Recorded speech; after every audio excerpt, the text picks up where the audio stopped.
આજના આ વિડીયોમાં ફરી એકવાર આપણે હેન્ડ રિટન નોટ લઈને આવી ગયા છીએ. તો આજે આપણે બધી વખતની જેમ કેટલાક ટોપિક લઈશું, કેટલાક વન લાઇનર લઈશું. તો એ જ પ્રકારે આજના આ વિડીયોમાં આપણે શીખવાના છીએ. તો અહીં પહેલાં આપ્યું છે various forms of DNA. Okay, તો ડીએનએના મુખ્યત્વે 3 પ્રકાર છે: એડીએનએ, પીડીએનએ અને ઝેડડીએનએ. ઓકે, તો એ ડીએનએમાં શું હોય છે? તો રાઇટ હેન્ડેડ હેલિક્સ હોય છે. એટલે એના જે હેલિક્સ હશે એ કઈ બાજુના હશે? Right handed. ઓકે, બી ડીએનએના હેલિક્સ પણ રાઇટ હેન્ડેડ છે. તો અલગ કોના છે? તો ઝેડ ડીએનએના હેલિક્સ લેફ્ટ હેન્ડેડ છે. ઓકે, તો બી એ અને બી બંને રાઇટ છે. આ રીતે આપણે યાદ રાખીશું. એ બી એ રાઇટ છે અને ઝેડ રોંગ છે. તો યાદ રહી જશે કે ઝેડ લેફ્ટ હેન્ડેડ છે અને એ અને બી રાઇટ હેન્ડેડ છે. ઓકે, અને બીજું છે એક પ્રશ્ન જે હંમેશા પૂછાતો રહ્યો છે કે કયું કોમન ડીએનએ છે કે કોઈ પણ ઓર્ગેનિઝમની અંદર તમને જોવા મળશે. તો એવું ડીએનએ છે બી ડીએનએ, કોમન ડીએનએ છે. ઓકે, અને કોઈ સ્પેસિફિક કન્ડિશનમાં જોવા મળશે, સ્પેશિયલ કન્ડિશનમાં, તો એવું ડીએનએ છે આપણું ઝેડ ડીએનએ. ઓકે, અને એ ડીએનએ કેવું છે? તો શોર્ટર છે અને મોર કોમ્પેક્ટ છે. ઓકે, તો બહુ સાદી રીતે આપણે 3 ડીએનએનું જે મુખ્ય વાતો છે એ જોઈ લીધી. હવે થોડી નજર કરીએ કાર્બોહાઈડ્રેટ્સ ઉપર. તો કાર્બોહાઈડ્રેટ્સમાં આવે છે ઓર્ગેનિક કમ્પાઉન્ડ જે બનેલા હોય કાર્બન, હાઇડ્રોજન અને ઓક્સિજનના. ઓકે, કાર્બોહાઈડ્રેટ્સ એવા ઓર્ગેનિક કમ્પાઉન્ડ છે જે બનેલા હોય છે કાર્બન, હાઇડ્રોજન અને ઓક્સિજનના. એનું સામાન્ય સૂત્ર શું છે? તો CH2ON. ઓકે, તમે આને આ પ્રકારે પણ લખી શકો, CnH2nON. ઓકે, આ એનું સામાન્ય સૂત્ર છે. કોનું? કાર્બોહાઈડ્રેટ્સનું. હવે આના કેટલાક પ્રકાર છે. તો મોનોસેકેરાઇડ. તો મોનોસેકેરાઇડને કેવી રીતે આપણે અલગ પાડ્યું કાર્બોહાઈડ્રેટ્સમાં? તો આ સૌથી સિમ્પલેસ્ટ શુગર છે કે તમે એના 2 ભાગ નથી પાડી શકતા. ઓકે, સૌથી સિમ્પલમાં સિમ્પલ છે મોનો એટલે એક. એમાં શું છે? એક જ છે, એકલી છે, બરોબર. એના તમે 2 ભાગ નહીં પાડી શકો, તો એને કહીશું મોનોસેકેરાઇડ. એના એક્ઝામ્પલ છે ગ્લુકોઝ અને ફ્રુક્ટોઝ. ઓકે, સિમ્પલ ફોર્મ છે, સિમ્પલેસ્ટ ફોર્મ છે કોનું? શુગરનું, મોનોસેકેરાઇડ. એક્ઝામ્પલ છે ગ્લુકોઝ અને ફ્રુક્ટોઝ. સામાન્ય સૂત્ર કયું છે મોનોસેકેરાઇડ માટે? CnH2nON. ઓકે, તો અહીં મોનોસેકેરાઇડ માટે આ સામાન્ય સૂત્ર હતું. કાર્બોહાઈડ્રેટ્સમાં શું જોવા મળશે? CHO તો જોવા મળશે ને મળશે જ. ઓકે, તો જનરલ ફોર્મ્યુલા એનો ક્લાસિફિકેશન માટેનો છે એટમ્સ કન્ટેન. એમાં કયા એટમ્સ આવેલા છે એના આધારે. તો કયા છે? તો ટ્રાયોઝિસ. તો ટ્રાયોઝિસ એટલે 3 કાર્બન હોય, પેન્ટોઝિસ એટલે 5 કાર્બન હોય, હેક્ઝોઝિસ એટલે 6 કાર્બન હોય. ઓકે, 6 કાર્બન ધરાવતી શુગરનું એક્ઝામ્પલ આપો તો C6H12O6. કઈ છે? ગ્લુકોઝ. ઓકે, ગ્લુકોઝ તો હેક્ઝોઝ શુગર છે. તમે આ C6H12O6 ઉપરથી જોઈ શકો છો આપણું જે ફોર્મ્યુલા હતું CnH2nON. તો C6 રહ્યા, H2 એટલે 6ના 2 ગણા થશે, તો 6 દુ 12, અને O6, C અને Oની સંખ્યા કેવી હશે? સરખી હશે અને વચ્ચે 2 ગણા. પડી ગઈ ખબર? ચાલો, હવે ફંક્શનલ ગ્રુપના આધારે એના કેટલા પ્રકાર છે? 2 પ્રકાર છે, આલ્ડોઝ અને કીટોઝ. આલ્ડોઝ કેમ? તો એની અંદર આલ્ડીહાઇડ ગ્રુપ આવેલું છે. આલ્ડોઝ શુગરનું એક્ઝામ્પલ શું છે? આપણું ગ્લુકોઝ.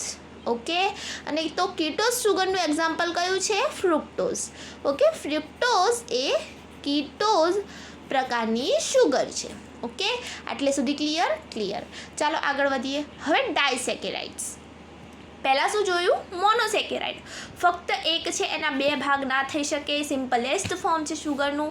ડાયસેકેરાઇડ એટલે 2 મોનોસેકેરાઇડ ભેગા મળીને શું બનશે? ડાયસેકેરાઇડ.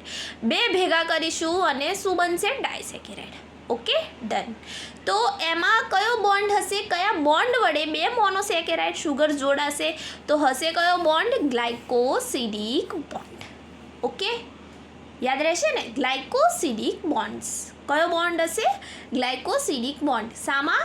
ડાયસેકેરાઇડમાં. 2 મોનોસેકેરાઇડ ભેગા મળશે અને ડાયસેકેરાઇડ બનાવશે. એના ઉદાહરણ છે સુક્રોઝ, લેક્ટોઝ, માલ્ટોઝ. આ બધી કેવી છે? ડાયસેકેરાઇડ શુગર છે. ચાલો આગળ જોઈએ. તો જે પછીની છે એ છે પોલિસેકેરાઇડ્સ. એટલે શું હશે કે લોંગ ચેઇન હશે મોનોસેકેરાઇડ્સની. એને શું કહીશું આપણે? પોલિસેકેરાઇડ. ઓકે, તો એના ઉદાહરણ છે સ્ટાર્ચ, ગ્લાયકોઝન, સેલ્યુલોઝ. ડન. ચાલો આગળ જોઈએ. હવે એના એક વધારે કાર્બોહાઈડ્રેટ્સમાં આનો જે પ્રકાર પડે છે reducing and non reducing sugars. તો રિડ્યુસિંગ શુગર્સમાં આવશે have a free aldehyde or ketone groups. કયા ગ્રુપ આવેલા છે? ફ્રી આલ્ડીહાઇડ ગ્રુપ આવેલા છે અથવા કીટોન ગ્રુપ આવેલા છે. ઓકે, તો એને આપણે કહીશું રિડ્યુસિંગ શુગર્સ. કઈ છે? ગ્લુકોઝ અને ફ્રુક્ટોઝ. ઓકે, અને નોન રિડ્યુસિંગ શુગર્સમાં શું હશે કે do not have a free aldehyde or ketone group. આપણે એને કાર્બોનાઇલ ગ્રુપ પણ કહી શકીએ. ઓકે, તો આમની પાસે ફ્રી નથી એટલું યાદ રાખીશું. ફ્રી નથી અને આ શું છે? ફ્રી છે. ઓકે, રિડ્યુસિંગ શુગર ફ્રી છે અને નોન રિડ્યુસિંગ શુગર ફ્રી નથી. એ રીતે યાદ રાખીશું. તો નોન રિડ્યુસિંગનું એક્ઝામ્પલ છે સુક્રોઝ. ઓકે, ચાલો આગળ વધીએ. હવે ગ્લુકોઝ અને ફ્રુક્ટોઝ વિશે થોડી વાત કરીએ. આપણે બહુ શોર્ટમાં માહિતી લીધી છે પણ બહુ જ અગત્યની, તમને ખબર પડી જાય એવી રીતે માહિતી લીધેલી છે. તો જો તમને વિડીયો ગમતો હોય, ખબર પડતી હોય તો પ્લીઝ વિડીયોને લાઇક કરો. ચાલો આગળ વધીએ. બોથ વેર મોનોસેકેરાઇડ્સ. ગ્લુકોઝ અને ફ્રુક્ટોઝ બંને મોનોસેકેરાઇડ છે. તો બંનેમાં અલગ શું છે? અરે બંનેના સૂત્ર પણ સેમ છે, C6H12O6. તો અલગ શું? તો અલગ એ છે કે આ બંને જે છે ને એ સ્ટ્રક્ચરલ આઇસોમર્સ છે. સ્ટ્રક્ચરલ આઇસોમર્સનો મતલબ એવો થાય કે એમનું સ્ટ્રક્ચર થોડું અલગ છે, બસ. ઓકે, તો બોથ આર મોનોસેકેરાઇડ છે, સરખા જ છે પણ સ્ટ્રક્ચરલ આઇસોમર્સ છે, યાદ રાખીશું. તો ગ્લુકોઝ ઇઝ આલ્ડોહેક્ઝોસ. ઓકે, આલ્ડોહેક્ઝોસ છે, આગળ જ વાત કરી. ઓકે, હેક્ઝોસ મતલબ 6, એની અંદર કાર્બન છે એટલે એને હેક્ઝોસ કીધું.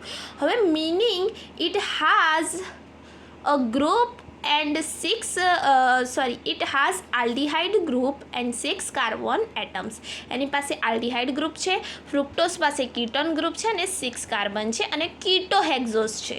Okay, done. આગળ વધીએ. મેટાબોલિઝમ. આ બંનેનું મેટાબોલિઝમ થોડું અલગ છે. તો glucose is readily absorb and used directly by cells for energy. આનું બેસ્ટ એક્ઝામ્પલ કયું છે? ગ્લાયકોલિસિસ. ઓકે, રેડીલી એબ્ઝોર્બ છે આ શુગર. ઓકે, અને ડાયરેક્ટલી સેલ વડે એનર્જી મેળવવા માટે યુઝ થાય છે ગ્લાયકોલિસિસ થ્રુ. ઓકે, આપણને ખબર જ છે, કોષીય શ્વસન દ્વારા.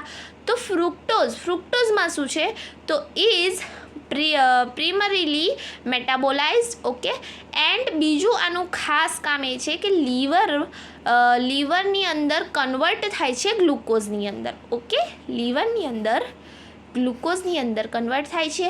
અને બીજું કે fructose can also contribute to fat synthesis. Fat સિન્થેસિસમાં પણ કન્ટ્રીબ્યુટ કરે છે. અને મોસ્ટ ઓફ જે ફ્રૂટ છે એની અંદર જે શુગર આવેલી હોય છે એ કઈ હોય છે? ફ્રુક્ટોઝ.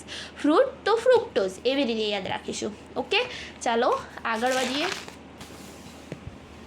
તો હવે જોઈએ કેટલાક આપણા વન લાઇનર જે પ્રશ્નો અને જવાબ છે એ. તો a highly specific enzyme acts on. જે હાઈલી સ્પેસિફિક એન્ઝાઇમ છે શાની ઉપર એક્ટ કરશે? તો only one substrate. Okay, only one substrate. Carbohydrates are composed of which element. શાના બનેલા છે? Carbon, hydrogen, oxygen. Okay, which is a storage polysaccharide in animals. કયો છે? ગ્લાયકોઝન. એન્ડ પ્લાન્ટની અંદર સ્ટાર્ચ. ઓકે, સ્ટોરેજ પોલિસેકેરાઇડ આપણી અંદર છે ગ્લાયકોઝન એન્ડ પ્લાન્ટની અંદર starch. Which sugar is called milk sugar. Okay, નીટની અંદર પૂછાયેલો પ્રશ્ન છે. તો lactose. Okay, reducing sugars can donate electrons. Reducing sugar શું આપી શકે છે? ઇલેક્ટ્રોન આપી શકે છે. રિડ્યુસિંગ એટલે ફ્રી, યાદ રખાયું હતું. અને નોન રિડ્યુસિંગ એટલે ફ્રી નથી.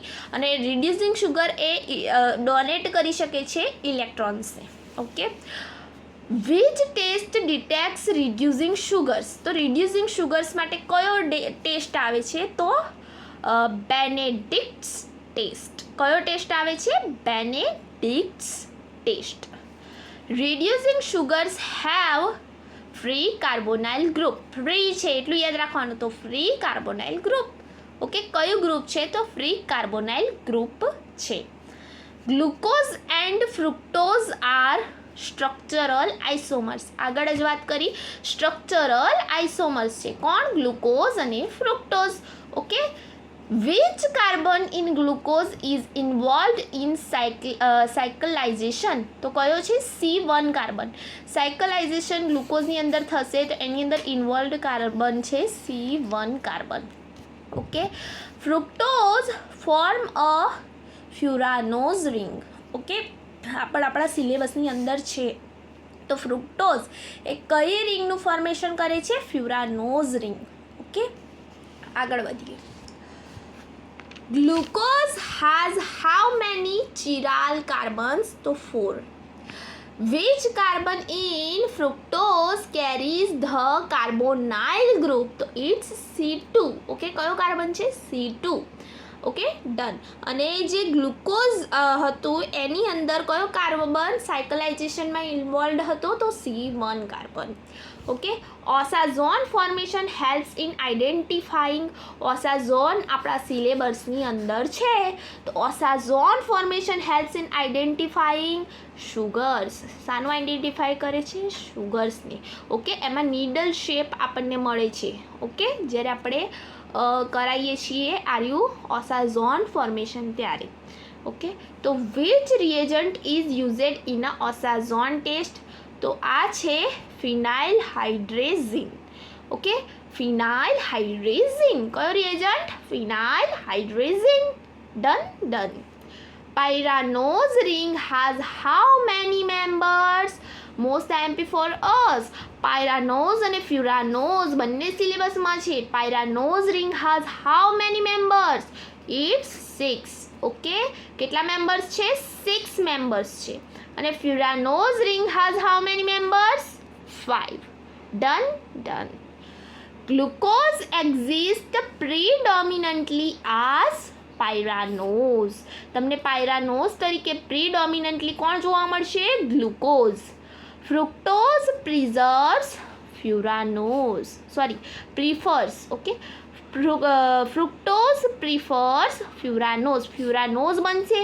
અને glucose exist predominantly as pyranose. Okay, ring formation is due to reaction between. કોની અંદર રિએક્શન થશે અને રિંગ ફોર્મેશન થશે? તો આલ્કોહોલ એન્ડ આલ્ડીહાઇડ. કયા રિંગ ફોર્મેશનની વાત છે? આગળ ફ્યુરાનોઝ અને પાયરાનોઝ જોયું એની વાત છે. તો એ ક્યારે બનશે? તો જ્યારે આલ્કોહોલ અને આલ્ડીહાઇડ વચ્ચે શું થશે? રિએક્શન થશે. ઓકે, ચાલો. The conversion of glucose to fructose involves isomerization. Okay, કેમ આઇસોમરાઇઝેશન? એ બંને એકબીજાના સ્ટ્રક્ચરલ આઇસોમર્સ છે. Done. Enzyme responsible glucose isomerase. આના માટે જે એન્ઝાઇમ રિસ્પોન્સિબલ છે એ છે ગ્લુકોઝ આઇસોમરેઝ. ગ્લાયકોલિસિસમાં પણ આવે છે, યાદ કરો. યસ, આવે છે ગ્લુકોઝ આઇસોમરેઝ. ડન. ઓકે, ચાલો તો અહીં આજનો વિડીયો આટલે સુધીનો જ રાખીએ. હું બીજો પણ વિડીયો બનાવી દઈશ. આગળ ઘણી બધી નોટ્સ બનાવી દીધેલી છે. તો સ્ટે ટ્યુનેડ, અમારી સાથે જોડાયેલા રહો. જો વિડીયો ગમતો હોય તો પ્લીઝ આને લાઇક કરો, તો બીજા આવા નવા વિડીયો બનાવવાનું પ્રોત્સાહન અમને મળતું રહે. Thank you friends. Keep watching, keep learning.